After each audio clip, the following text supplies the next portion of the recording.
See, because the lie, which is luciferically expressed, is correct within content, but it ignores the context that you've not escaped the karmic destiny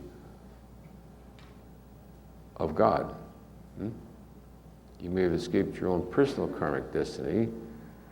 At a certain level beyond 600, you're not really answerable for it in a personal way. But one is still within the karmic coherence of the totality of the context of God. So you're not beyond karma, you're only beyond personal karma, but boy, you sure are within the powerful karmic field of the infinite presence of Almighty God. And that is the sad discovery once the mistake is made. You just sacrificed all for illusion.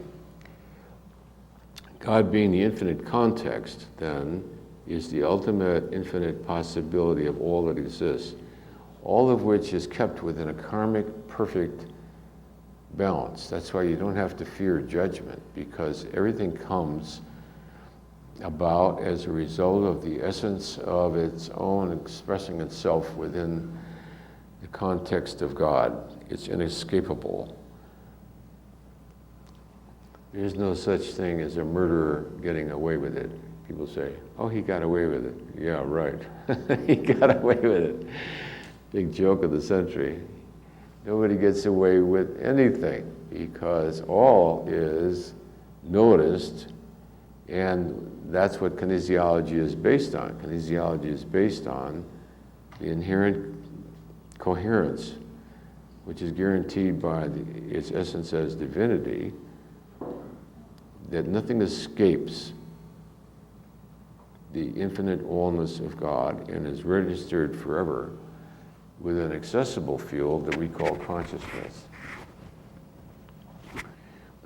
So that is the whole basis of the test of kinesiology, that which is registers within consciousness forever. All that ever is or has been, and therefore all truth stands revealed. All truth is accessible. Anything that has ever happened is accessible. Our own search for spiritual truth then tends to influence our family for better or worse. They either may think you're crazy and decide they're going to go in the opposite direction. I would say people, who are not too evolved, look directly at an incredible miracle witnessed by all kinds of people, not even see it. They don't, much less do they understand the miraculous nature of what they just witnessed. In fact, they go into denial of what they just saw. It's very interesting. The incapacity to see the obvious. So people live in different realities. So because of one's level of consciousness, then what would be a problem, a bad habit, or a neurosis would depend on what level you're at.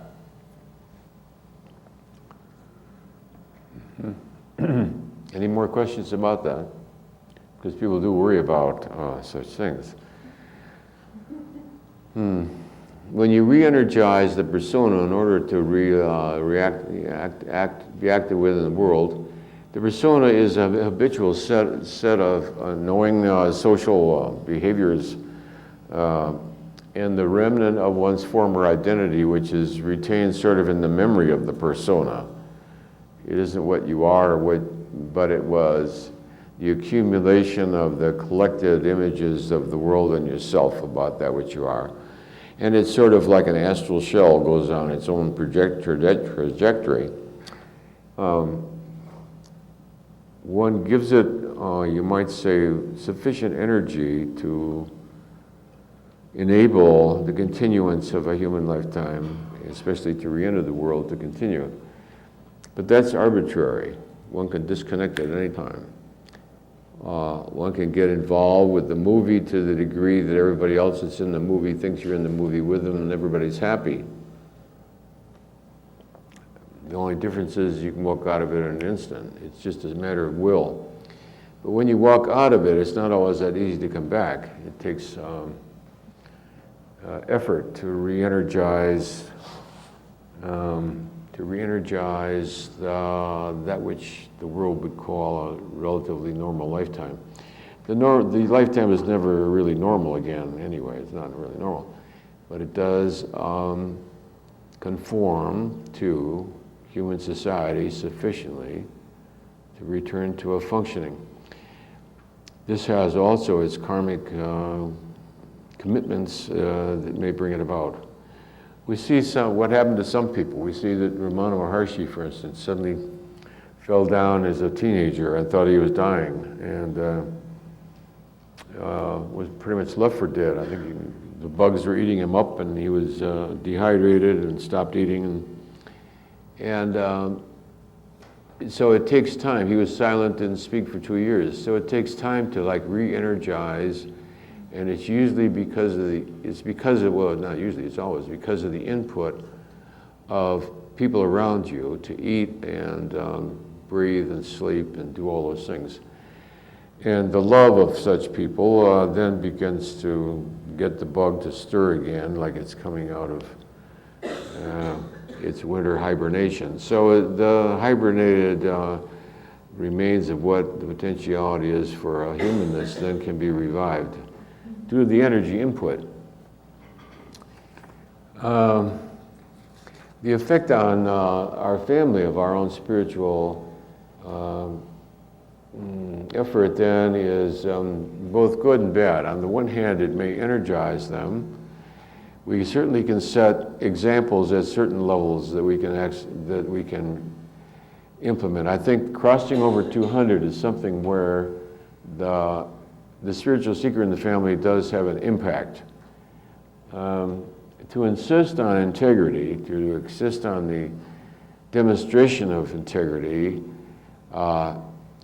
is one where external pressure does have an effect. And that is at a place where I'm chief of staff. The rehabilitation of these children has to do with trying to get them to the level of integrity, to admit that I am responsible for my own action. Because you can't get above integrity until you say, yes, I'm the one that did that. So long as you're blaming Gimbals for falling on the ice on the sidewalk, you're still below 200, because Gimbals didn't push you over on the ice, friend. It was how you put your feet.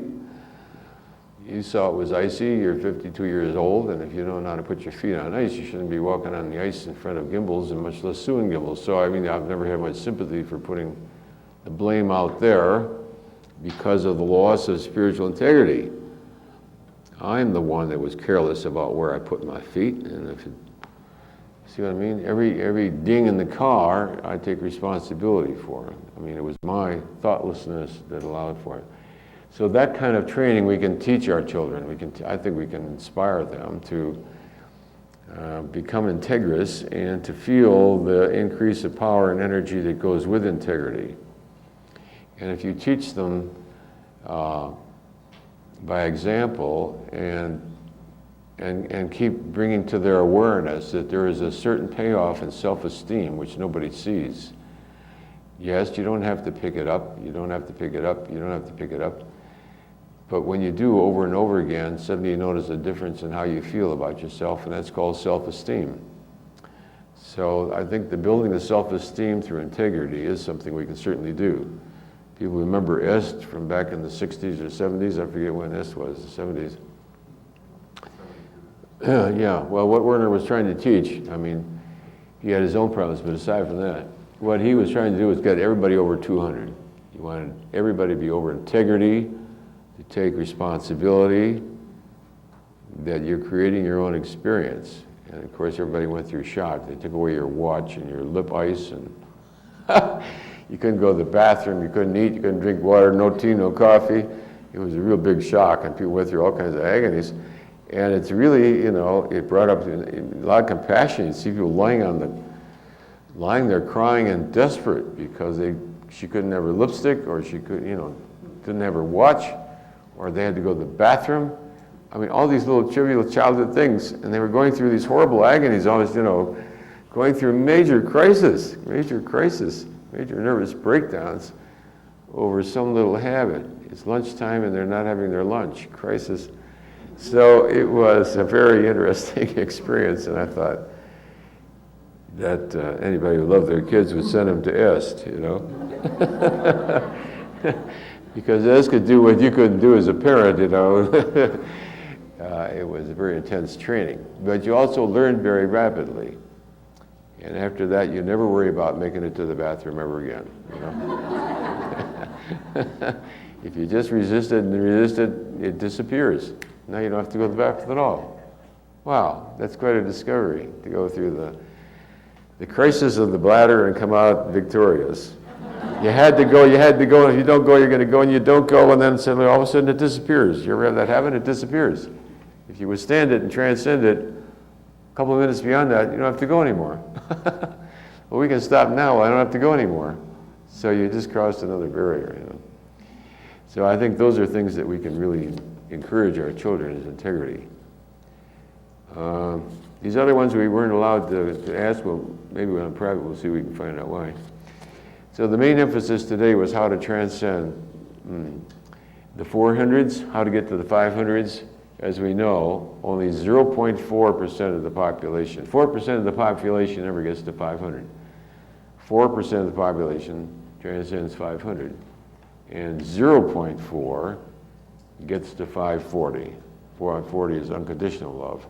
So those are the ways out of the box, through love, joy, peace, beauty, consideration, devotion, respect for others, the love we have for our animals, whether we eat them or not.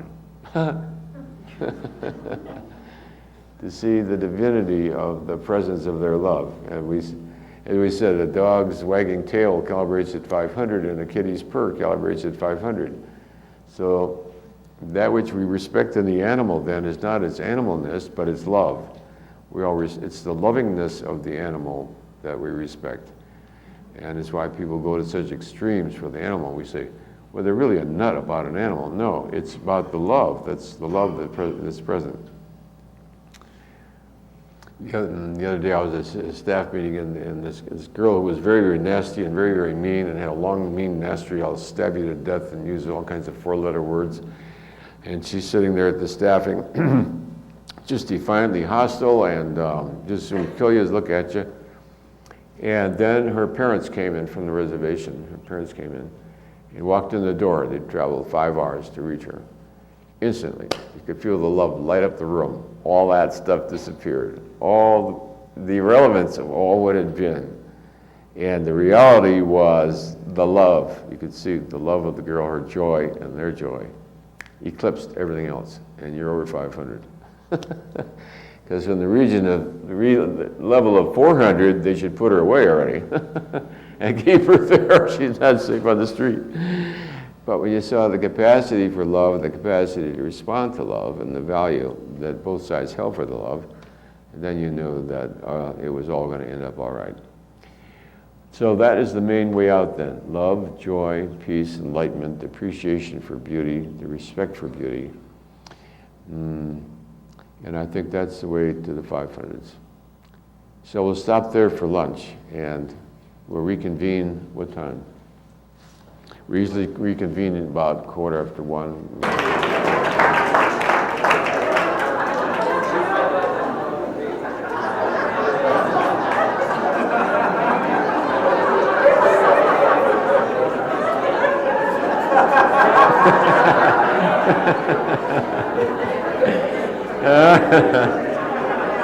All right.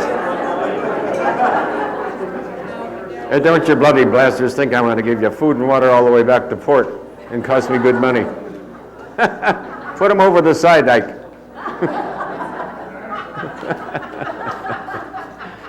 Well, I paid for that one later, I'll tell you. Put them over the side. I'm not spending the money to feed them and water them all the way back to port.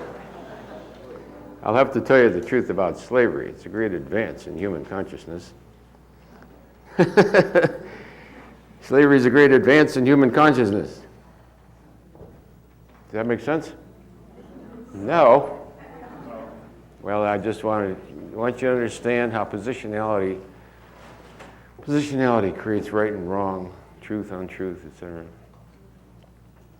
You see, in the olden days, when the great horde swept across Europe, the Vandals and the Visigoths and the Mongols and the Huns and all these peoples, the Roman Empire had a heck of a time surviving because it was one wave after another of... I can't take you seriously when you look at You can't take me serious. I can't take myself seriously. I think I feel like Captain Bligh or something. So, in the good old days, when the hordes would sweep into civilization, the Roman Empire was a very tempting plum. I forget the names. Those of you who are good at history will know the names of all of them. Visigoths, the Goths. I've forgotten the names of all of them. But one horde after another would sweep down and try to knock out the Roman Empire.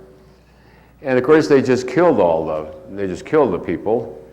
And the Arabs did the same thing. They just killed people.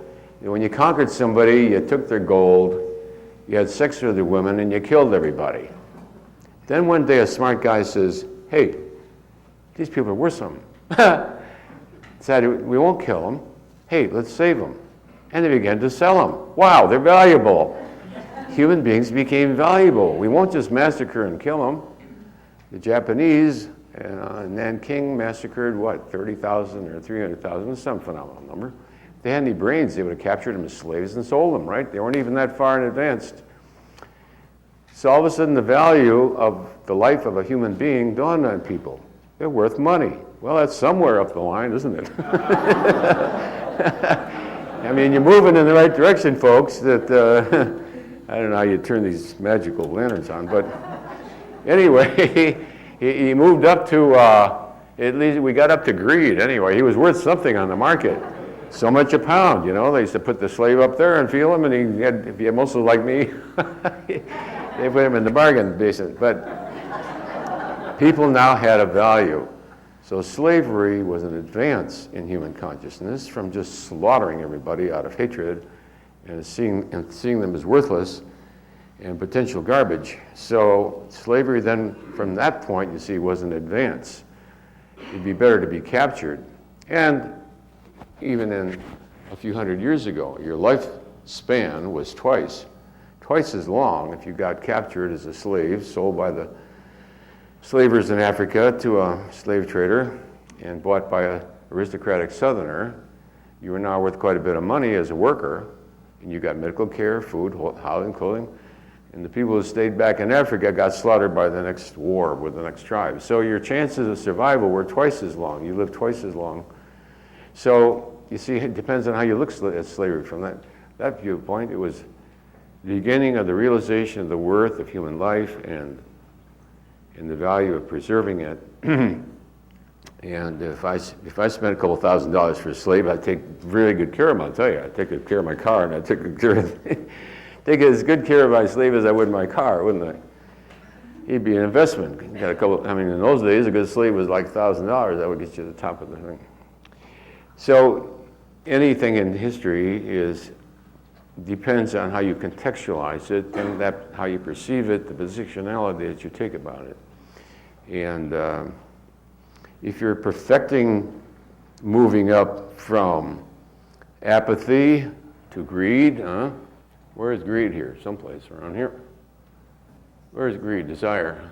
Where is desire? Here. You see, to become greedy is a big move out of sloth. Huh? Yeah, that's the effect television had on the great unwashed. As they began to see, whoa, what's possible? Up comes, I want that. Up comes anger. Anger's got a lot of energy. 150 can get you off your butt. Down here, they just lay around in the gutter drinking gin and letting their babies die of starvation. Hogarth, London, you know. We never did put hate on here, and that we're going to put that on the new map. Did we? 150, anger, hate. Well, no. It's emotion. Yeah. Okay. All right. We do have it in there. Okay. Anyway, what the pirate was into greed. You see, into greed, and making money was more valuable than human life. So he had a lot to learn, painfully as it was. There's a couple of things I just want to be sure to mention before I get taken away by these questions. We wanted to talk about, okay. I forgot my glasses, I don't know. Here they are, no, I got them here. Let's see. One eye see well, the other eye don't see well. So, let's see. We wanted to mention that slavery was an advance in civilization, which most people wouldn't think about. There was a lady who became famous. There was a movie made about her and a bestseller, and all about her lion and her life with her lion and Born Free or something. Remember, it was a great movie. And we asked people if they knew what happened to her in the end. What was the end of the story years after the movie and the book? Anybody know? The lion killed her, yeah. The lion ate her up. So people said, isn't that awful? After all that love and devotion, books, movies, and everything about this, her love for this lion, he turned on her and killed her. And the minute I heard the story, I know what the lion did. The lion adored her. He loved her so much, he just ate her up. He just ate her up because he loved her so much. And, you know, in language we still say, you know, you're so pretty, I could just eat you up. You know, you want to eat up that which you love. So the lion did not kill her out of hatred or any kind of evil. He killed her out of love. The lion ate her up because he adored her. He said, correct. He ate her out of love. So you see, when you're already in a very high space to love yourself, you see it where other people don't see it. You see the love of the animal who sacrifices itself for the glory of God by serving man, and you see that the lion kills the lady because he adored her. But so what you see then is really representing your capacity. At a certain level, you see love in all things. We wanted to talk about the lady that got eaten out of love, how slavery is an advance. Oh, yes. I was looking at the naivete of mankind, you know, the naivete, and realizing that there's another level of integrity which you never hear mentioned, and that is to take responsibility for your own naivete and to become the shepherd of your own sheep. All right. So Jesus said, you can't tell, you know, watch out for the wolf in sheep's clothing, but the wolf in sheep's clothing eats people all the time. Having been warned of that, then, how does one protect oneself? Well, until we discovered the kinesiology to discern truth from falsehood, there was no objective means of doing it, and therefore it was said, by their fruits you shall know them. And that which radiates beauty, grace, and love, and peace, you can tell is of God. And that which radiates its opposite is not of God.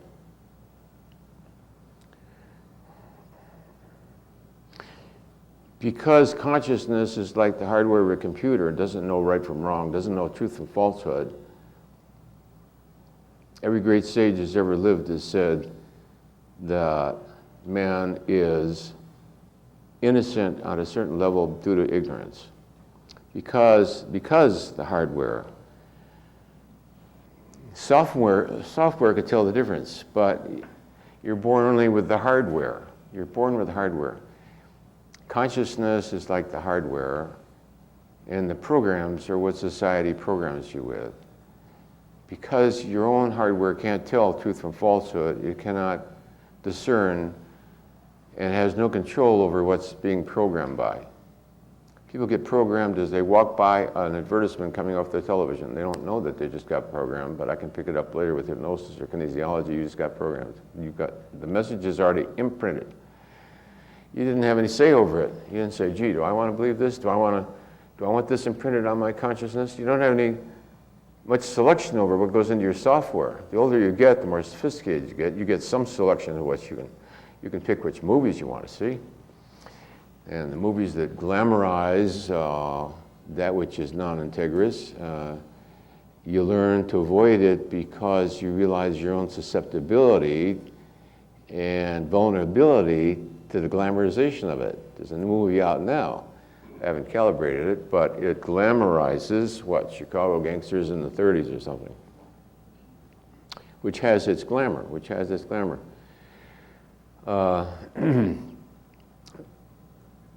To become the shepherd of your own sheep then means to acknowledge that all the subpersonalities within you, the child in you, the adolescent, all those things that still are there, are now your responsibility.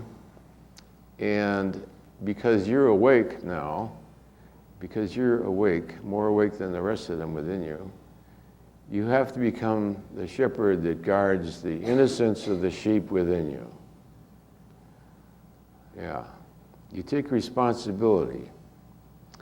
You take responsibility now and say, I recognize that my mind can't tell truth from falsehood. As a consequence, I will not put myself in a position where that naivete can lead to deleterious results. You know what I'm saying? It's like not throwing your pearls before swine.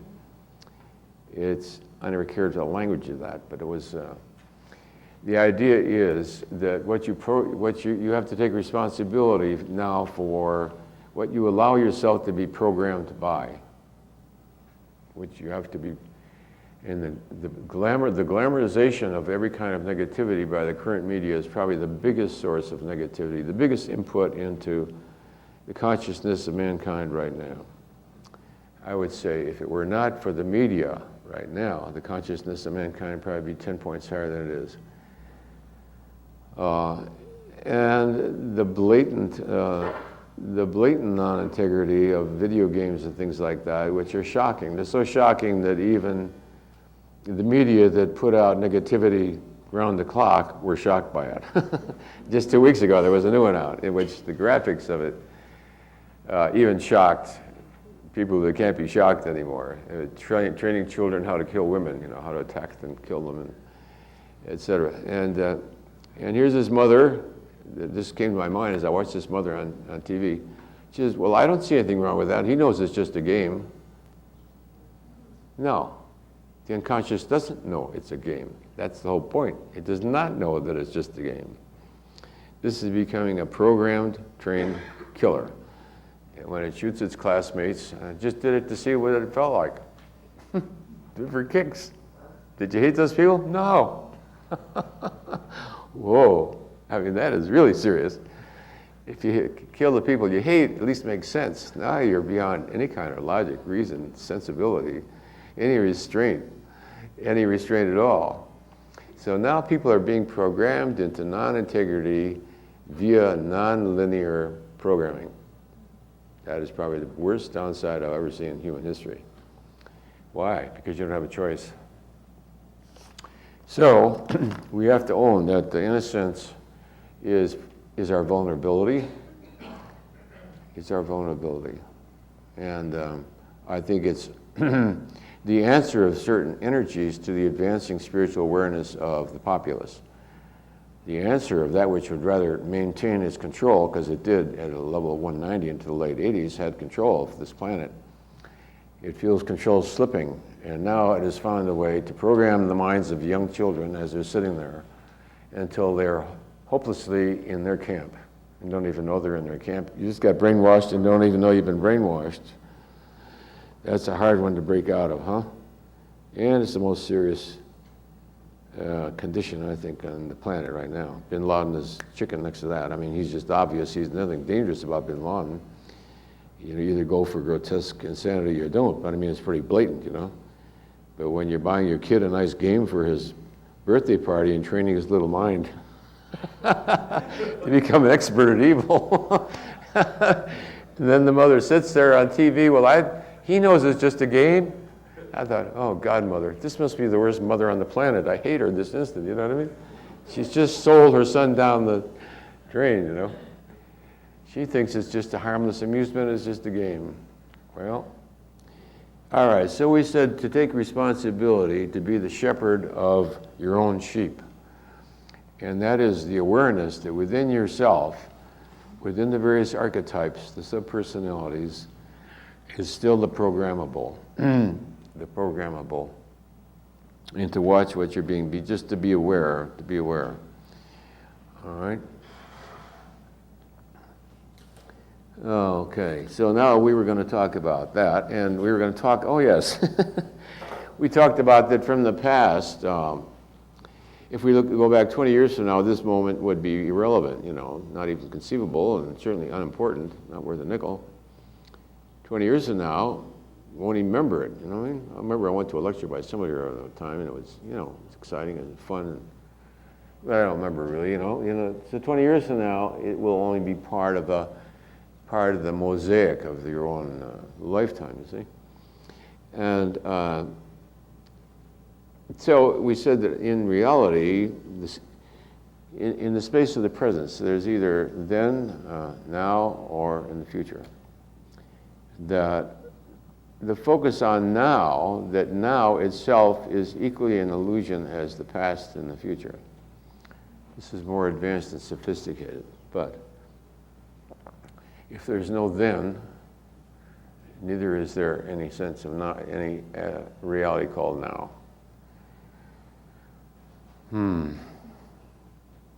Outside of time, there's neither then, nor the future, nor is there a now. Well, if there's no past and there's no future and there's no now, then where are you? Where are we? I don't know. Outside of time, someplace. I just asked the question. I did. Yeah. All right. So there's questions here having to do with the karma of various ethnic groups and all. And you see, we've only sort of investigated a new way of understanding and gaining knowledge about spirituality. It hasn't been around that long, and any one of these aspects in itself could take a lifetime. You can take any one little aspect of this chart. See, because these calibrated levels are very gross. These are very gross, because there's a great many variations of all these things. There's anxiety, there's terror, there's nervousness. I mean, there's all kinds of fear, right? There's desire, craving this, wanting this, having to have this, just wanting this. So there's subtleties and gradations of all these. There's quite a bit of difference between 100 and 101, because that's a logarithm. That's quite a bit of difference. So I could spend a lifetime as a young man now researching just this field here,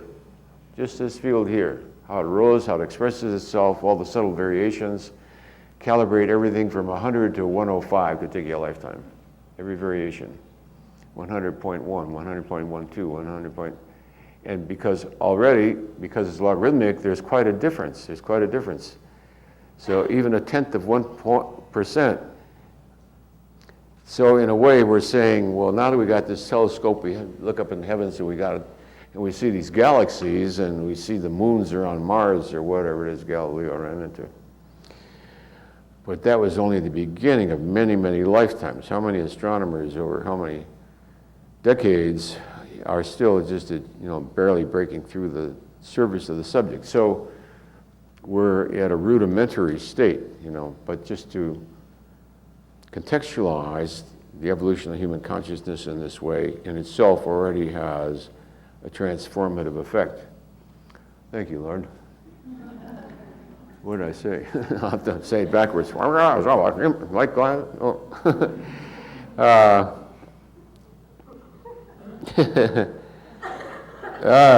now let's see. All right, we're going to go through these. I'm going to repeat the questions so we can hear them. That's the value of having them written, is that we can repeat them.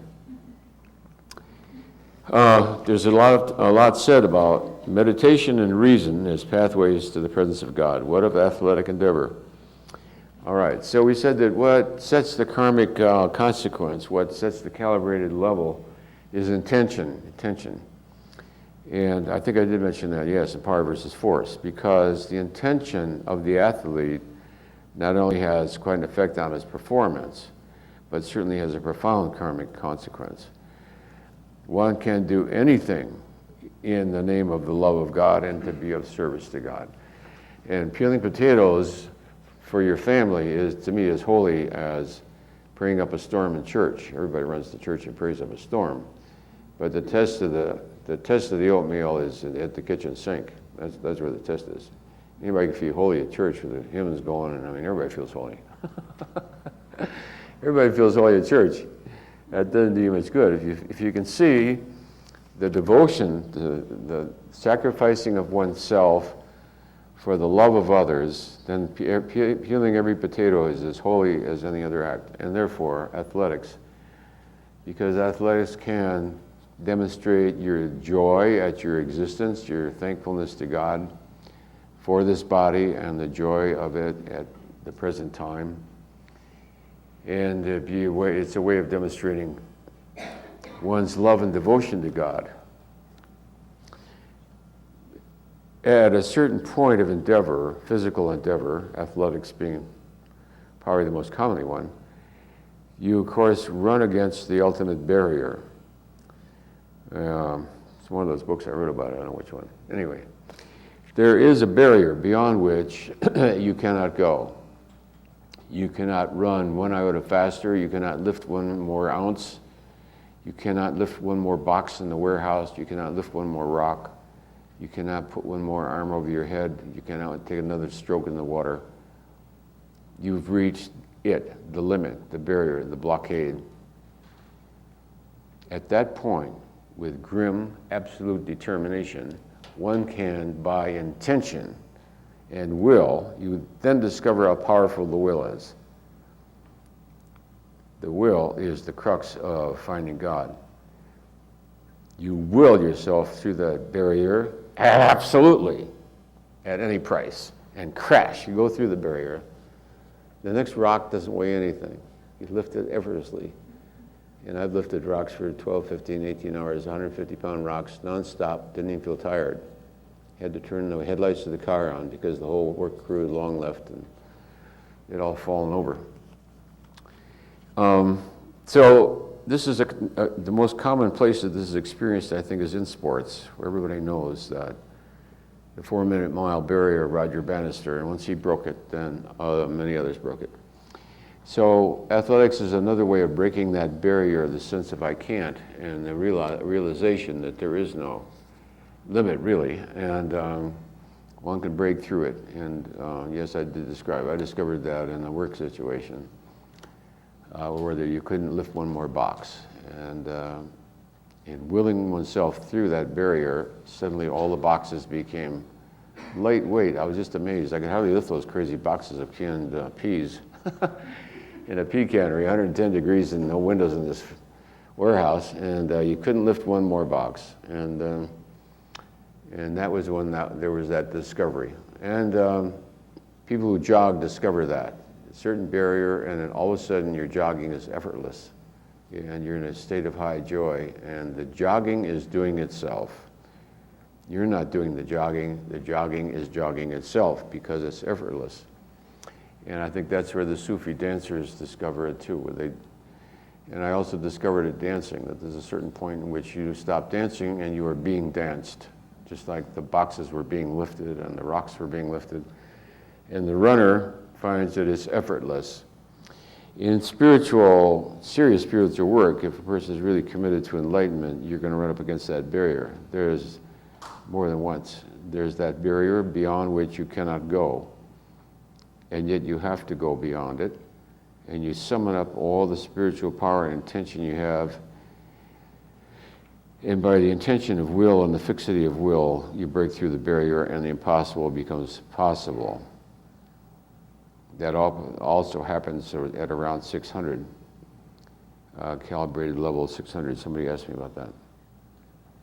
There's that which, beyond which you cannot go, and you go beyond it. And you're in a new universe. You're in a new dimension of reality. New dimension of reality. The thinkingness, there's a point beyond which thinkingness will not get you any further. and there's an absolute surrender of the thinkingness. And then suddenly the knowingness stands there where the thinkingness was blocking it before. The knowingness stands there. Let's see. I want to keep these in sequence so that I answer them quickly. Yeah. That's overcoming that block. And in spiritual work, everybody knows there is that block where you cannot go further. I think saying the rosary or spinning the prayer wheel are all efforts to transcend that limit. I cannot say the rosary one more time. I cannot say the Jesus prayer one more time. Who was that famous? I don't think he was a Jesuit. I think he was a monk. Who just repeated the Jesus prayer, period. That's all he did. And there's a very famous little booklet about him.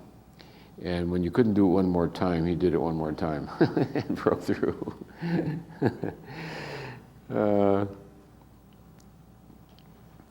What do you do when, in spite of all the spiritual work and surrender, you still feel trapped? No, trapped and seems at a dead end. Well, I already answered that, didn't I? It's only when you feel you're at a dead end that you make a major breakthrough. As long as you think things are going swimmingly, they may or may not be. What about the American Indian, because of their level of consciousness? How is it they were suffered such fate at the hands of the Europeans? I don't know. You'd have to check out the karma of the American Indian and see who they were and what they brought about upon themselves. We didn't say that all the... Besides, what happened to them culturally, again, is from the viewpoint of illusion. We'd say, well, it was a disaster. It was sociologically, it was from a prosaic level of reason. Each of these things, to get the real answer, you have to go beyond the apparent and go beyond what common logic or reason would make you think or see and find out whether or not it was liberation. How do you know when a thing is catastrophe or liberation? Because it was out of catastrophe that liberation arose in this one here. It was at the depths of hell. You'd say, well, the depths of hell, after all that spiritual seeking, how can that be fair? Yeah, well, it smashed the last finger to let go. What's that old joke, you know? Guy hanging over the edge of the cliff with one finger, and he says, let go. And the guy says, is there anybody else up there? Oh, God, what now? After the experience of God, is one's level of consciousness raised? Over 400, etc.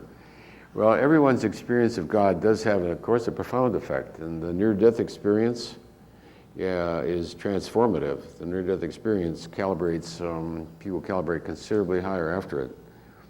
Out-of-body experience, there's generally no major shift to consciousness. However, there is a shift of awareness. There's the awareness that you're not a physical body. When you're when you're out there in the middle of space, just a sort of space in the middle of space, and the body's laying there in the bed, it's rather clear that you're not that, because you're out here and it's there. And so it is. It always amazed me that the consciousness didn't whoop out-of-body experience. Consciousness advances due to out-of-body experience. Resist.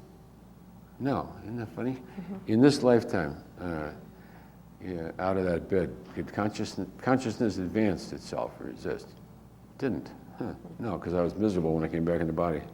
Anyway, it certainly was startling, I'll tell you. It's just like flying without wings. You say, whoa. I mean, it always made me, though, that the out-of-body experience, because you are aware that you're the etheric body, you're not the physical body, it seems to me like that would raise your consciousness level. So I don't know the reason for that. Just to know that you're a spirit and not physical seems to me such a jump in awareness. I never understood why we get a no to that. I don't know. Maybe it's because that's the expression and not the cause. Oh, I see. I'm seeing it as cause. Okay.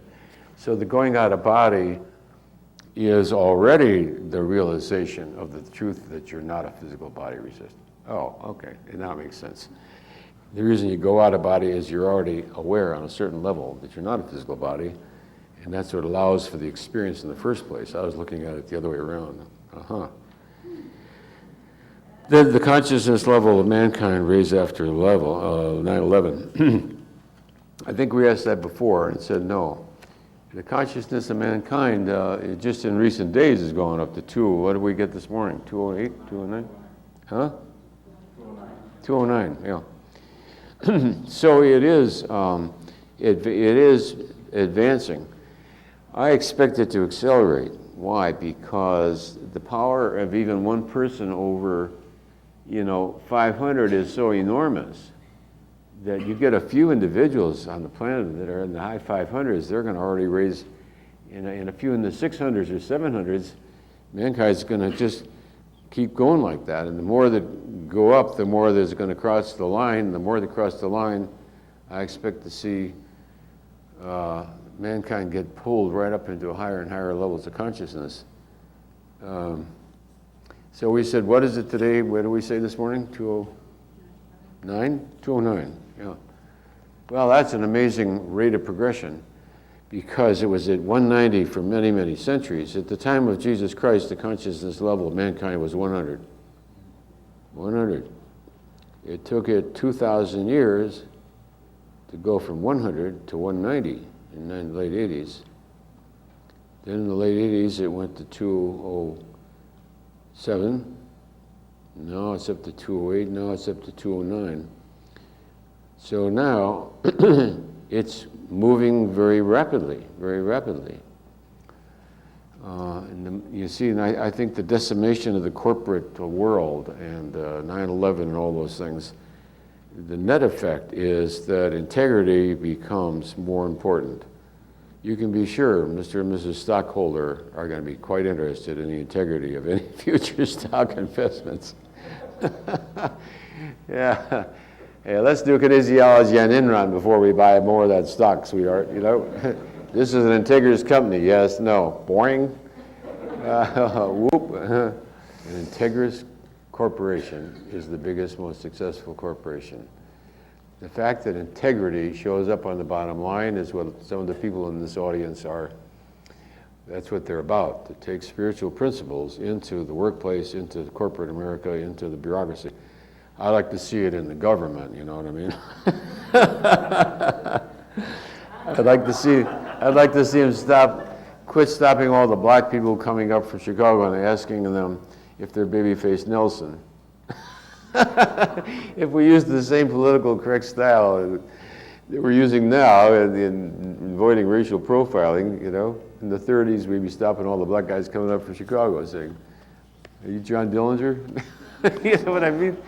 To a total irrationality and absurdity of a good part of human life and consciousness, is how can the consciousness of the world mind be raised to 500, and can it ever be done? It isn't like it's done, it's like it evolves. And my feeling about the advancement of human consciousness over the millennia is that consciousness, when we go back to the age of the reptiles, when we go back to the age of the dinosaurs, we see that the energy field of life on Earth was 70. If we go 500 million before that, we keep going to lower numbers. So we see that life emerges, that consciousness, it's within the essence of consciousness to constantly evolve. You constantly evolve. So we would expect then that there would be a time in the future when the consciousness level of mankind would be up to 500. Huh? Should we all vote for that? I'm in favor. Okay. You had a question? Yes. I've been looking at some children lately that are children of friends and testing like a level of consciousness at birth, and they've been very high, and I don't know whether it's because I'm testing wrong or whether the children coming into the world now. I don't know. I don't know, because a lot of that is sort of folk belief, and I'm always suspicious of it, Um, I'm interested in the overall level of consciousness of mankind itself. How it expresses itself in individuals is relatively immaterial. It's the totality of it that spells the quality of life on this planet. There are, of course, whole continents where the level of consciousness is very near the bottom. And it seems to be the karmic pattern. It's as though one comes in from a very low level of consciousness and is born into a very low level of consciousness, which is just a little higher than where they were maybe. And then there's a recycling and coming back into higher and higher levels of consciousness. Consciousness seems to evolve over great expanses of time. And my suspicion is that that's because that's its essence. Just as an oak tree, it grows, within the acorn is already that karmic propensity. Any experience of, I think any spiritual experience tends to raise one's level of consciousness. Certainly the near-death experience, we can calibrate that. Any sense of closeness and oneness with God, increase in sensitivity to beauty, appreciation for the value of all of life, increases the consciousness level of all of mankind. The effect of more advanced levels of consciousness on the totality of human consciousness is to raise it. And we did the mathematics on that one time, and I forget the numbers, but each person at 500 is offsetting the negative effect of probably tens of thousands of people at the lower level. Were it not so, mankind would drown in its own negativity and self-destruct. So each forgiveness, each decision to love instead of hate, every move we make in a spiritual direction helps bring all of mankind up to the ultimate level, which we certainly hope would be 500. How does the body respond to a negative or positive statement, independent of the mind? Yes. Well, that's asking about the kinesiologic test itself. The kinesiologic test is impersonal. It's a response of life in its expression as protoplasm to the presence of truth or falsehood. You know, the presence of truth or the absence of truth, to be very strict. So it's almost like an analogous to protoplasm. Consciousness recognizes truth, and like an electrostatic condenser, it recognizes electrons, but it does not recognize protons or positrons. So consciousness then is beyond personal beliefs. So it's beyond mind in that it's not within your capacity to change it. Any of the questions that we ask, everybody will get the same answer to, irrespective of what your belief system is about it. That's a quality of consciousness itself, that it recognizes the reality of truth. Anybody who's done the Course in Miracles recognizes that statement, that only the real is real, and therefore the reason there's nothing to fear is because only the real is real. And the unreal simply does not exist. That's what the kinesiologic test confirms, is that which is integrous makes you go strong, that which is not integrous, because it has no reality, you go weak because the electric is off, you might say. In the presence of truth, the electric goes on, you go strong. In the absence of truth, you don't have a negative, you just have the absence of truth. And because there's an absence of truth, there's no electricity running down the wire, and you have no strength. So you're dropping because of the absence of the truth and not because of the presence of negativity. Yeah?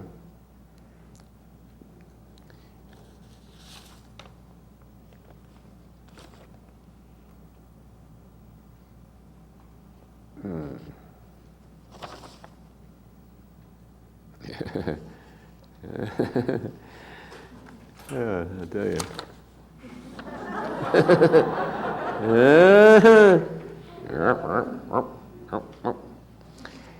Yeah, a lot of the things that we were going to talk about came up in questions. Is there evolution in going to be, is there evolution in society amongst its leaders, the material, practical world of business, education, politics? And I do believe that these are going to become demanded. I do believe that if nothing else, we can count on good old greed to make sure we become integrous. You own stock in the company, you want to make sure the guy you put in as president is calibrates over 200. You know what I mean? Integrity pays. You can see that non-integrity takes you down the tubes. It takes you to bankruptcy. Yeah, it takes you to bankruptcy. Also, of course, the higher the level of spiritual awareness, consciousness, the people are healthier. We know that raising people's level of consciousness, Course in Miracles, of course, is everybody's common experience of that, is that the higher the level of consciousness, the greater the degree of health, the greater the resistance to disease. I've come to believe, or come to observe, let's say, that all illnesses are cyclic. So every patient I see in the office, I hardly see any patients at all anymore. I've given up practically all the practice, but occasionally I still have some patients. And when I see a patient, the one thing I tell them is that all illnesses are cyclic. Every single illness that exists is cyclic. What does that mean? It means it comes and it goes, it tends to come and go. By its nature, that which wasn't there and now has come but it must in its essence be temporary, because therefore, if it was a reality, it wouldn't have come, it would have always been. So if it's a temporariness that had an onset, then it has to have also an exit ramp. That which came in on an entrance ramp has to have an exit ramp as well.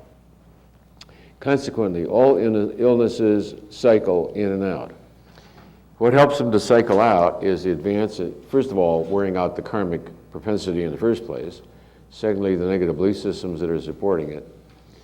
And I think they karmically cycle out. So I tell everybody, every illness I've ever seen comes and goes.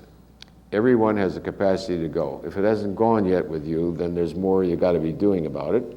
Or you just simply have to be willing to wear out the karmic timing of it. Let's see, I lived a pretty bad life as a pirate there for a number of years, you know. And put a lot of people over the side and killed a lot of infidels and stuff. So I don't know, how much suffering and how many, what you would call, do you have to put in for that? I don't know. I went through the surgery there without anesthesia, and it was excruciating. In the middle of it, I remember exactly what I did to that guy with a spear on it, and I remember it exactly. So how much pain and physical suffering would satisfy my unconscious that I've now paid that off? Do you have to satisfy God with your suffering? No. Oh, God, with your suffering. I mean, suffering is a penny ante game. Why would the infinite God of all creation be interested in whether you suffer or not?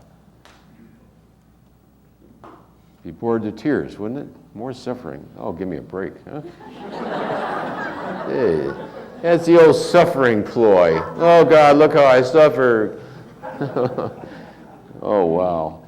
So we have to get off that suffering is holy, stop genuflecting, dropping to our knees, and worshiping suffering and pain. The God that we are speaking of is not pleased with suffering and pain. He's not pleased. Positive. We ask permission to ask that, is it? That's fact, is it? No, God doesn't get off on your pain and suffering. So who's getting off on your pain and suffering? The judge. The savage, cruel, sadistic, unrelenting, unmerciful inner judge. And it's in each one of us. And never underrate the judge. There's no degree of cruelty this judge won't go to. No amount of suffering. 20 years of agony, hey, those are just checks for openers. Talk to me in another 20. So this savage, unrelenting, You see, unconsciously, the person is afraid of losing their soul to hell. Out of fear of the damnation of your soul to hell for sin, you will put yourself through unbelievable, exquisite agony.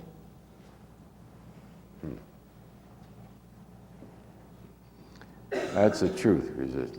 My God, it's the truth. I know because I lived it and agonized over it and discovered it in my own unconscious and had to undo it. And it took a lot of spiritual work because that's deeply rooted and confounded by certain interpretations of religion, that suffering is good for the soul. And okay, so the enemy is not some external God who gets off on exterminating people in the most painful way possible. But it's in yourself. So I recently discovered that configuration in the collective, that only by pain and suffering and pain can you save your soul. So this looks to pain and suffering as the savior. It's the reversal of Christianity in a way. Your savior is pain and suffering, because the more pain and suffering, the more God's wrath will be assuaged. And your pain and suffering is therefore saving your soul. Because I asked, why would anybody put themselves through years and years of so much intense agony? I mean, it just makes no sense. The dread and fear of one's soul being thrown into eternal damnation is a terror. And that is the grip that the old Freudian superego has on you. And there's a whole archetype in the unconscious that energizes that. All right? So prayer and meditation on that, the willingness to forgive oneself, and the undoingness of that, the willingness to be merciful towards yourself and towards anyone and everyone. In psychoanalysis, we all, I did psychoanalysis and I had a classical psychoanalysis, very successful, very brilliant analyst and very successful analysis. And in psychoanalytic training, you're trained to always approach the patient from the side of the superego. Before you start pulling up what's in the unconscious, you first ameliorate the superego, which is the conscience. Otherwise, the patient's going to be attacked. So if you bring up incestuous wishes, while you still have a fierce and malignant superego, the person's going to go into a suicidal depression. You know what I'm saying? So with the patient's positive transference, you begin to ameliorate their savage superego. How could I have done that? They want to die on the floor because they made a faux pas in society. You've got to start, so you start working on this savage superego. You don't want to expose them to the executioner, because when you start pulling up what's in the id, making a faux pas in society is pretty minimal.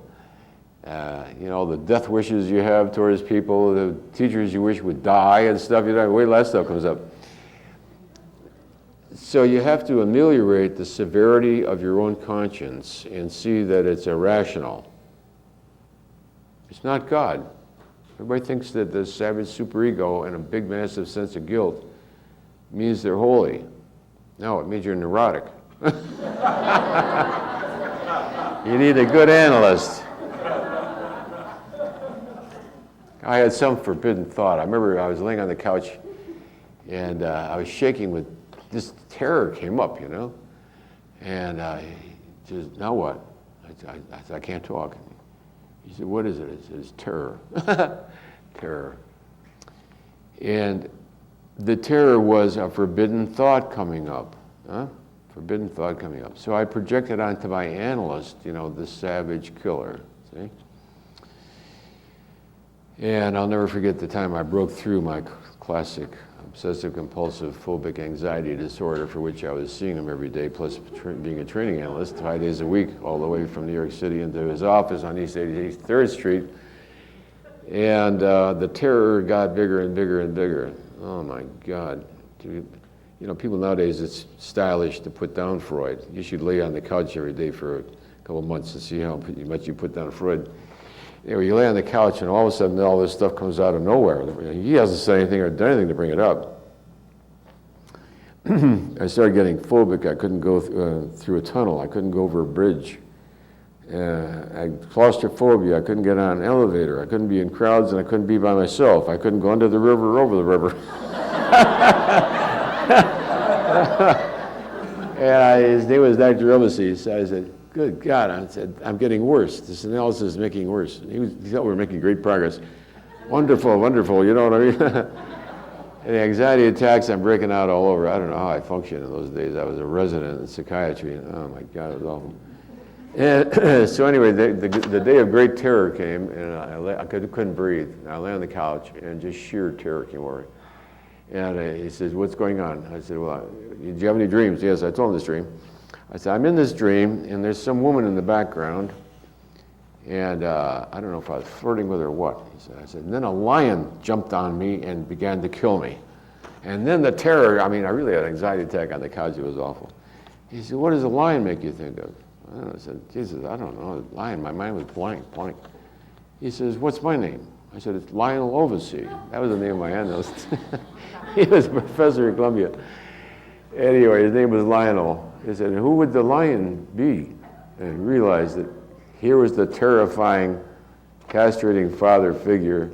He was going to kill me for having Oedipal attractions to some female within his province or something. So when people put down Freud, I say, you go lay on the couch for a year or two and see what happens. So this terror then arises, lies in wait. How afraid should you be of your superego, your conscience, the judge, the savage, sadistic aspect? If you look at what your worst punishment for anybody would be, that's what it's saving up for you. If you think every sinner should be executed, everybody, then execution is what is waiting for you. Because every one of your killer thoughts, there's a lot of people you wish dead. When you think of all the lifetimes you've lived and all the people you've killed and wished dead, I mean, there's a multitude, right? Oh boy, in a second you can think of half a dozen people you wish dead already, you know what I mean? So the superego says you're a murderer and you got to suffer a penance. So suffering then is a way of trying to ameliorate God, offset his feared punishment by punishing yourself. So we have to give up the worship of pain, suffering, sickness, and disease. And realize that the God of reality, feels sorry for people. He feels sorry for people. He doesn't feel sorry for people. It's just a way of speaking. The pain and suffering then is self-imposed, and the ego can be very vicious. Huh? When we see what the ego is capable of doing to other people, blowing them up 3,000 at a time, then it's not beyond credibility that your own superego can be quite savage. Therefore, I believe the Course in Miracles, things that assuage the conscience, stop feeling guilty on seeing things as mistakes, seeing things as ignorance. So, the shepherd then, who's looking after your little lambs are susceptible. That's all the little parts of you that are vulnerable to attack by guilt, thinking that if you kill yourself and kill all your little lambs, that God will be pleased. The God of the Old Testament was pleased, didn't they? They killed the little lambs, and the more innocent the little sacrifice, in South America and all these tribes, you see how sacrifice of the innocent was the way to assuage God, wasn't it? It had to be a virgin. It had to be a baby lamb. The slaying of innocence is how you please God. You see what a massive distortion of reality that is. That's a 180, right? Let's see if that's a 180. What we described as a 180 resist. It's a 180-degree reversal of the truth. and it holds sway over masses of mankind and feels very threatened by truth. Okay.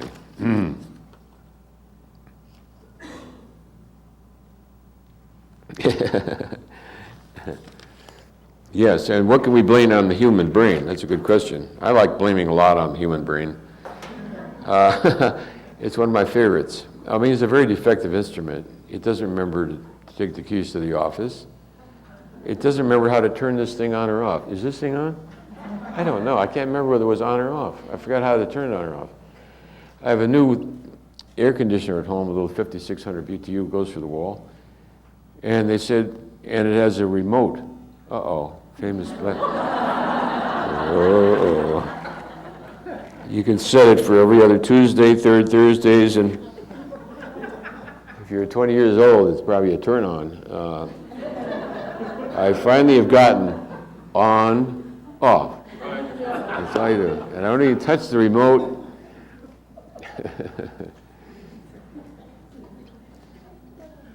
So this has something to do with the brain. Well, there's a lot of questions really in this. How come we're born with a genetically defective brain to begin with? How come we're born with a consciousness that doesn't know truth from falsehood? We're born with an innate vulnerability in the nature of consciousness itself, which is a priori to the mind and brain. Then you're born with a brain that barely knows left from right. What a lot of people think is very erudition is, jacks for openers. Amongst geniuses, those are just jacks for openers. Real genius thinks that's stupid. So, even the most advanced brain doesn't even know, it's no, you know what from its elbow. That's stupefying, isn't it? So that's the vulnerability that the shepherd has to take responsibility. All these innocent lambs within you are all vulnerable, easily programmable, impressionable. They've been programmed by the past, and now, I would imagine it's one's karmic, the evolution of the consciousness of mankind, the karma of the evolution of consciousness of mankind is what determines the kind of brain we inherit. Okay. So we've inherited this really brilliant, it's also a genius. We've inherited an incredibly complex and very advanced as far as the rest of mankind, the animal world goes. So on the positive side, we've got an incredible computer that can do things that is really mind-boggling. Now that, not just reason, but it can create such incredible beauty, the great operas, the great symphonies, the great composers, the Pieta. I calibrated the Pieta, it was the 700, wasn't it? Yeah. So the mind of man is capable of incredible feats, of incredible beauty and great magnificence, great personal sacrifice out of love. So its upside is that it's capable of taking you all the way to 1,000.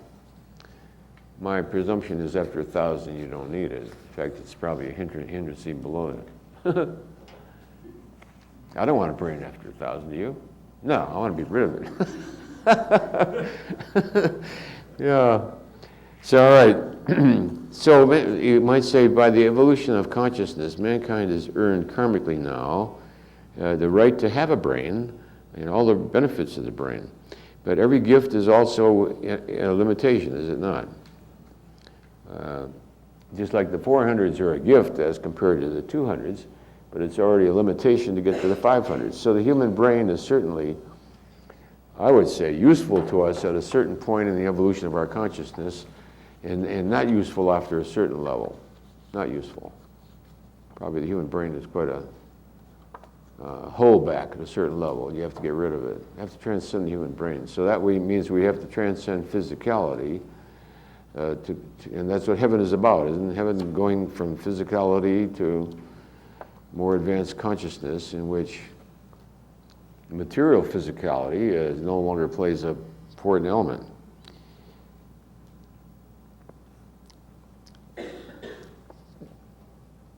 The evolution of consciousness then demands a comparable physicality, just as the dinosaur was the perfect physicality to express consciousness level 70. Let's see what Tyrannosaurus rex was at. Tyrannosaurus rex, we have permission resist, was over 60, over 65, 70. Tyrannosaurus rex was at 70. Well, okay.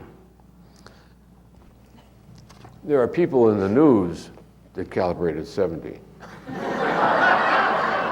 They make big news. You take a reptile and put him in a human body and let him loose with some bombs, and boy, you got trouble. Oh, golly. All right, so, so the human brain, yes, is genetically defective. And that's one of the reasons we have to be merciful towards ourselves and others.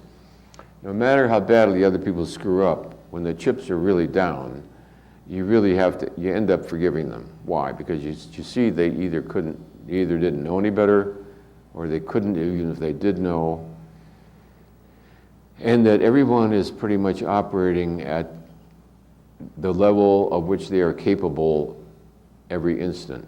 You can criticize anybody by holding their behavior up against the hypothetical, and everybody will fail, because you can, hypothetical, is a dime a dozen.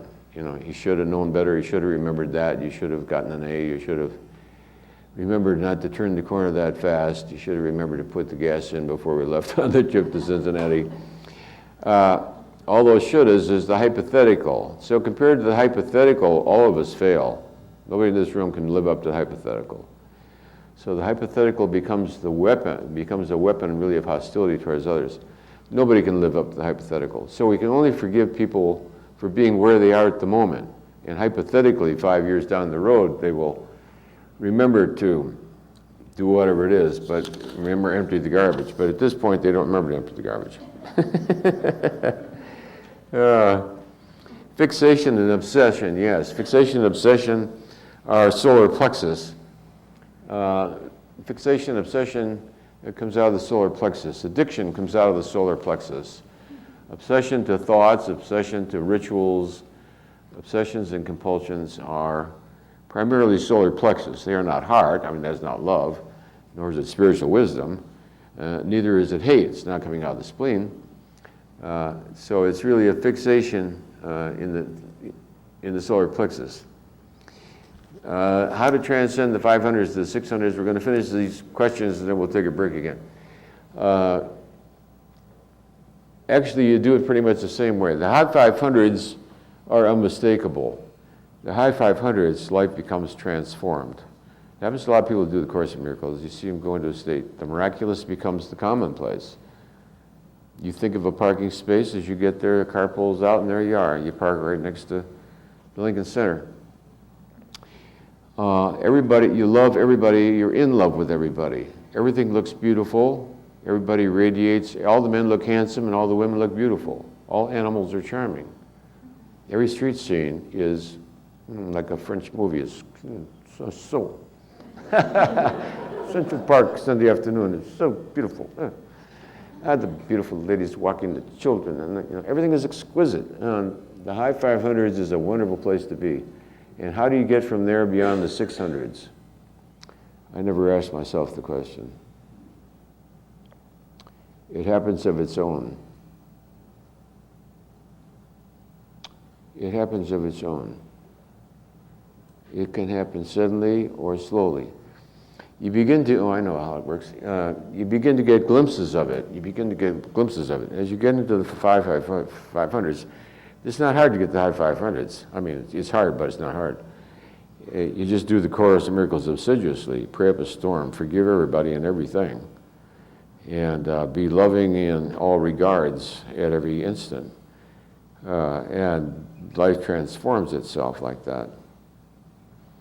Then the 600s, I think, begin, yes, they begin to open, the window opens to it and then it closes. You're walking through the woods and suddenly there's that absolute stillness and the present. There's a sense of a presence. One knows one's in the presence of God. It doesn't stay though. In the beginning, very often it doesn't stay. And in the classic spiritual literature, the saint will bemoan how the beloved came and then deserted them, left them in despair, how they soared on the wings and then dropped, because that which is infinitely loving now has the power to handle its challenge, that which is not loving. And so it summons up that which is not loving and to be healed. So that's the classic spiritual saying that love brings up non-love. If you do a workshop on love, what you're going to be bringing up is all that which blocks the love, correct? Think about all of a sudden all the people you hate come up. You do a class on forgiveness, all the people golly. And some of these are questions that are a little bit on the esoteric side. I don't know. I've never asked them. I'll ask them maybe during the break, and I'll give you an answer to them. These are more esoteric. The esoteric, what is the source of the esoteric? Don't forget there are other dimensions in this, what we call reality. It's only one of an infinite number of dimensions. What we call our world and reality is one of an infinite number of dimensions. There is no limit to the number of dimensions. Classically, they'd be called the inner planes, the celestial levels.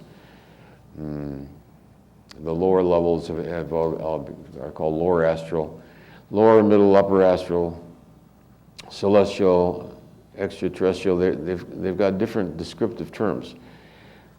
We know that mankind has discovered over the centuries by hallucinogenic drugs, by dreams, by shamanistic experiences, by vision, by the experience of others, etc., that there are multiple dimensions with multiple types of energies and beings in these multiple dimensions. All we know is that the best spiritual teaching is not that they're unreal, but that you're not equipped to go there and therefore don't. You're not equipped to handle a Ouija board. You're not equipped. Nobody in this room is equipped to handle a Ouija board. Nobody here is equipped to handle that which is invisible and unknown, as intriguing and clever and glamorizing as it may be. There's nothing more intriguing than Master blah blah talking to you from some realm, giving you the inner secrets of ancient mysteries. Oh, give me a break. Sedona is the home of ancient mysteries by Baba, this and that being channeled by someplace. And as you come into town, there's second readings out on every billboard, right? So it doesn't say it's wrong, it doesn't say it's bad, it just says you're not equipped to go there. You really are poking into realms of which you have no awareness of who it is on the other side. So I had a spiritual teacher one time, he says, if you can't see him and hear him in a body, avoid him. Because every spiritual truth that you ever need to hear in your entire lifetime has already been spoken by human beings in bodies. There's no great mystical truth spoken by Baba, somebody at midnight in the middle of a desert, waiting for the aliens to pick him up. You don't need it. The basic things to reach enlightenment are really only half a dozen in a number, aren't they? The willingness to forgive, the realization of the limitations of the intellect, devotion to divinity, the respect for the sacred, the one-pointedness and fixity of mind to transcend all obstacles,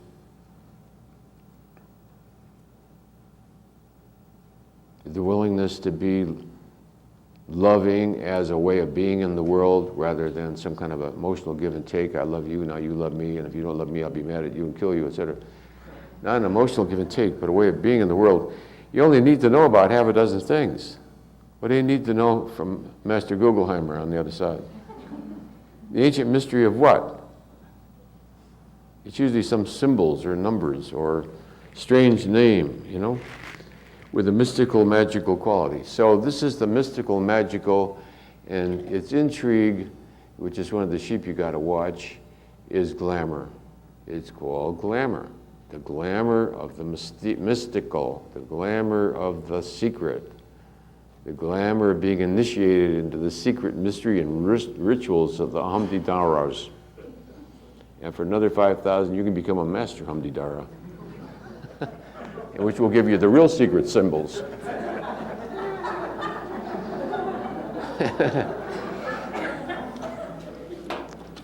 All right, we're going to take a break, and during that break, anybody want secret symbols? I'm selling them for $1.50.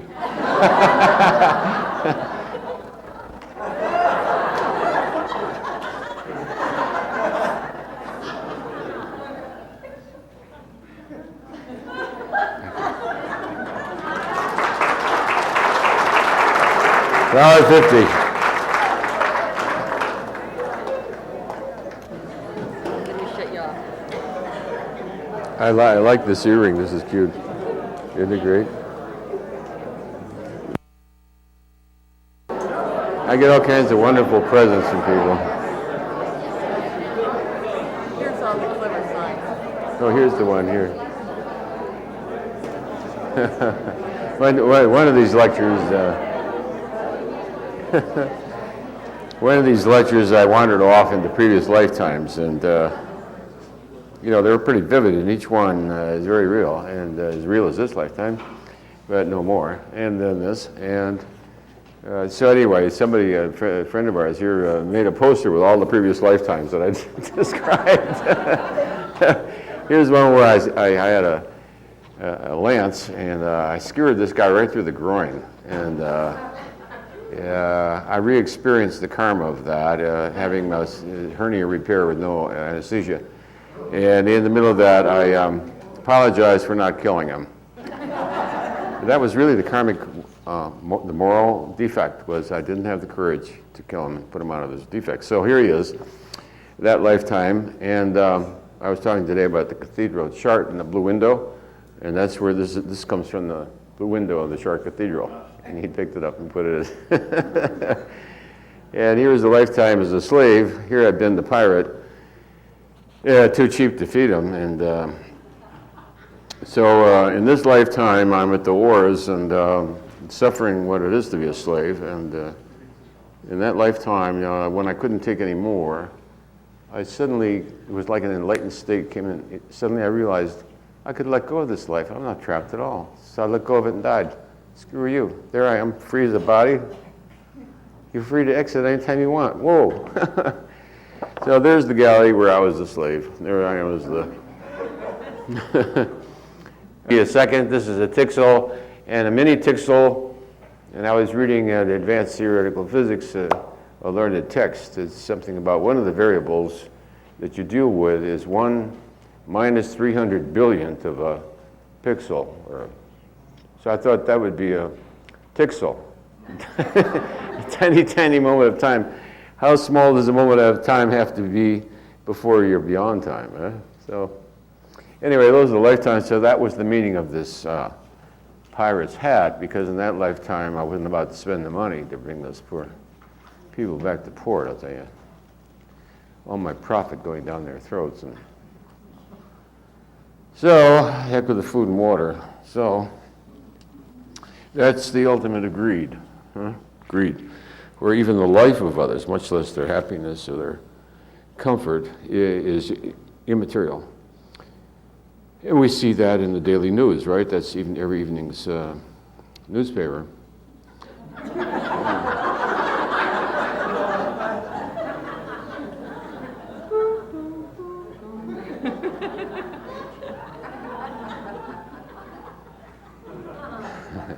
Rather earthly.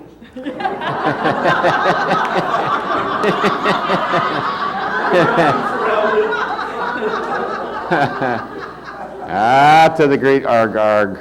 Welcome to the great arg arg. Arg arg, arg arg.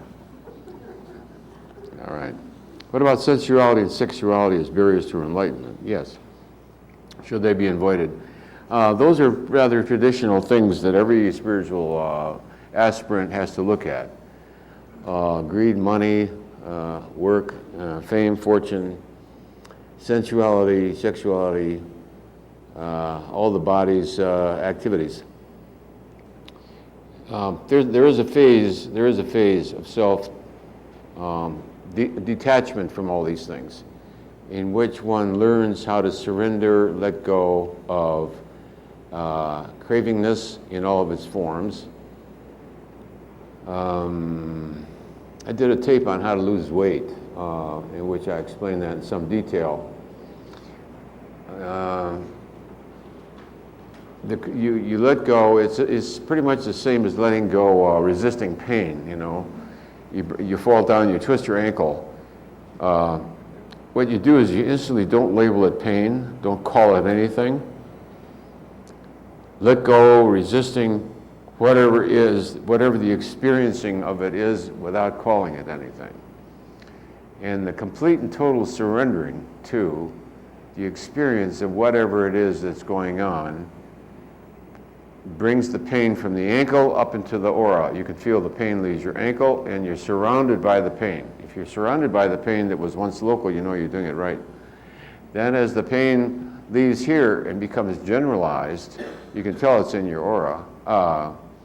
You continue letting go, resisting it. And by doing that, you disappear it. And within 4 or 5 minutes, you get up and walk away. Should have been in a splint. Should have been seen the doctor about a sprained ankle. Instead, you get up and walk away. All right, so it's somewhat the same with all the physical attachments to eating and sex and the cravingness for excitement, etc. These are all things that, and the desire for money and fame and fortune and good looks and a great physique and beauty and all these things. They're all things that your willingness to surrender them to God, and I've addressed it in greater detail in Eye of the Eye, and perhaps again in the book Eye. You pretty much follow the same techniques you do with meditation, in which you let go resisting it. And as you let go resisting it, you see the magic. Each of these things has become imbued with a specialness. Each of these things has become imbued with specialness. A magical means of achieving something. It isn't sensuality, it's the attachment to sensuality. It isn't sexuality, it's the attachment to it. Of course, Ramakrishna and many other spiritual orders prohibit sexuality and such things, sensuality in any of its forms, and demand an ascetic, renunciate type of a lifestyle. I have nothing against that, and I myself have gone through that type of a renunciation, in which you leave the world and all that it values. It isn't just the things themselves. One thing I like about Alice Bailey's books is the one on glamour. That it isn't the thing itself, it's the specialness with which it has become imbued. The Hollywood extravaganza, bigger than life, blowing it up beyond that which it is. Each of these things then becomes special to us. And as we let go resisting them, let go of the attachment to them, the question always eventually comes up about one's willingness to surrender it to God. There's a method.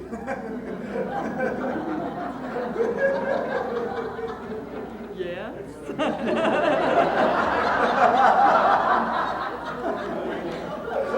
You see, I understand his language. You don't.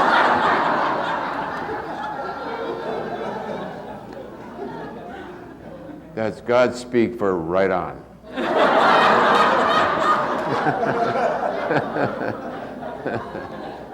All right, so it's the drivenness of these things that you become the slave, you're entrapped by them. These are mainly solar plexus. It isn't the sexuality, it's the attachment to the sexuality, the specialness of it, the glamour of it. All of these pleasures are transitory. How long does it take to eat a chocolate? You know, not very long. Bang, it's gone, right? An orgasm is an orgasm. It comes and goes, and a second later, it's over already. And what you were expecting is left already. You know what I mean? You spent 6 months dreaming about it, and 22 seconds later, it's gone.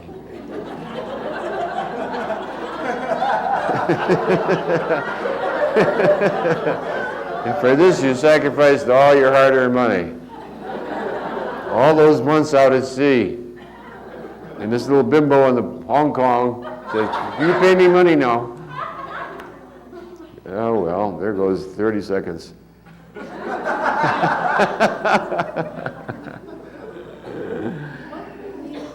right, for that 30 seconds, people are willing to spend a whole lifetime in prison, right? All right, so these things are traditionally addressed, and almost every spiritual group has its own approach to it. My own advisement is to follow the traditional way of non-attachment. No attachment, no resistance. To not resist it, nor be attached to it. So it becomes, it no longer runs you. Could it prevent enlightenment? Yes, it does at a certain point, certainly. And that's why Ramakrishna, forbid his young devotees to even touch money. No sex, no money. My only disagreement with that is I don't think it's the sex or the money. I think it's the attachment to it. I think we calibrated money and it's 200. And I think we calibrated sex and it's 210 or something. So it isn't like they have an intrinsic negative energy. It's the attachment to it. Let's see, let's just do it for the fun of the audience. Huh? Money, we have permission to calibrate money resist. Money is over 200, 210. Money is about 205, about the same as the CIA, the Internal Revenue Service. Peculiarly, all the big government agencies calibrated 205. 205. That means they're integrous because the law demands it, I think. You know what I mean? But they're not gracious. Gracious is up in the 300s, 205, they take your order. You forgot to fill out the bottom line, back of the line. I mean, they're doing their function. What was the other one? Money and sex. Okay. We have permission to do sex resists. Heterosexuality resists. It's over 200. Wait, let's see. Sex per se is over 200. 205. 205, yeah. It's a physicality, a procreative. And of course, what we didn't ask about the emotional relationship in sex, which can be, of course, in the 500s. It can be the time at which you're really exchanging an adoration for each other in the 500s and the recognition of the presence of God in each other for which you are thankful. So it can be a worshipful moment, a worshipful. And you thank God for the physicality and the chance to exchange love in that form. So sensuality and sexuality are not in and of themselves. It's good to be beyond them, because if you reach it, when you reach a certain level of evolution of consciousness, you can become very powerfully attractive to members of the opposite sex. And don't just think because you're old and ugly that don't happen. Old and ugly turns a lot of people on.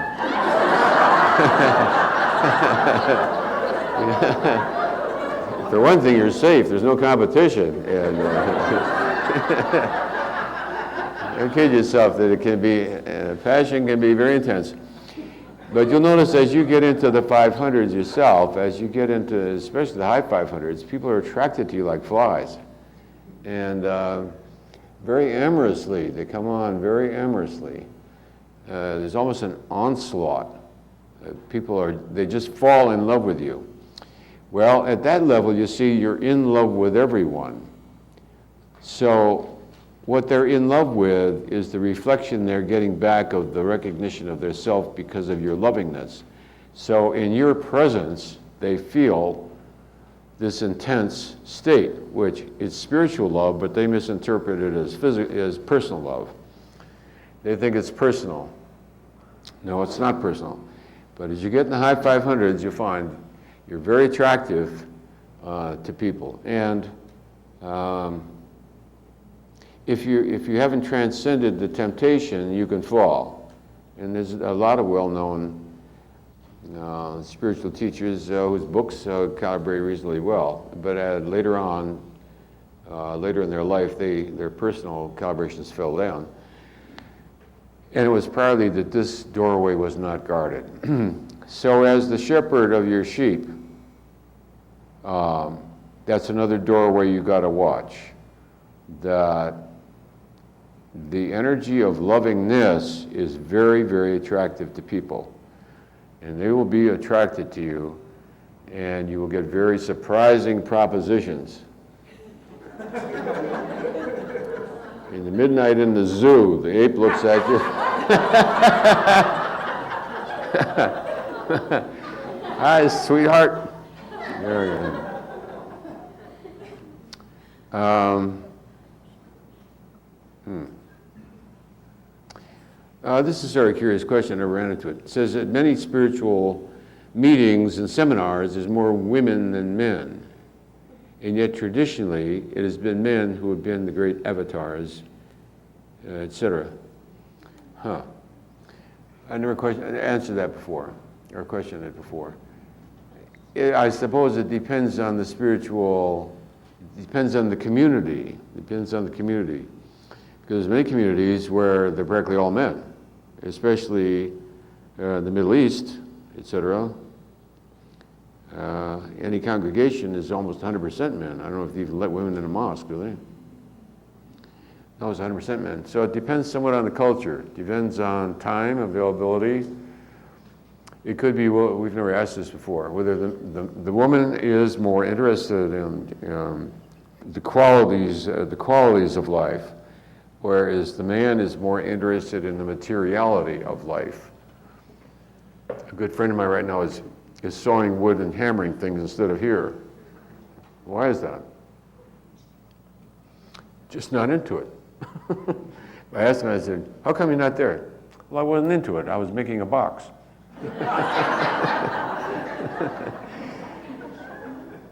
When consciousness chooses the feminine dimension, it's seeking to evolve that aspect of its wholeness. Correct? Yes. So it's reaching out. Let's see if we have the choice. There is a karmically granted choice of gender, is it? Okay. So we could choose the woman to be the woman because we realize that we're a hard-hearted materialist and we choose a feminine lifetime to learn nurturance, softness, the great feminine virtues. So we want to own who's that feminine goddess. Who's the goddess? Aphrodite? Kuan Yin. Yes, Kuan Yin, right. So we could own... No. That's different terminology.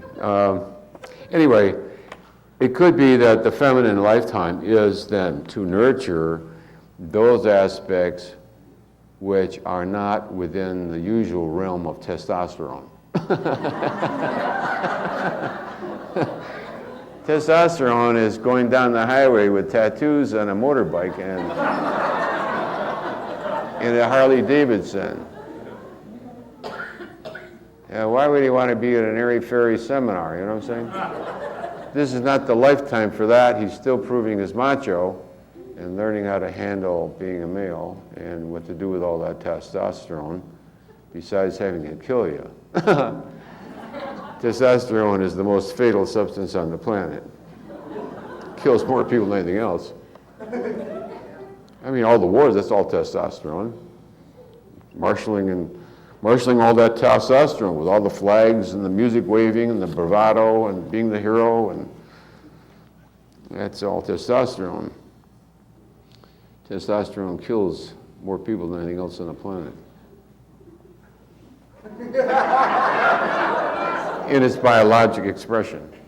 Read this. fact.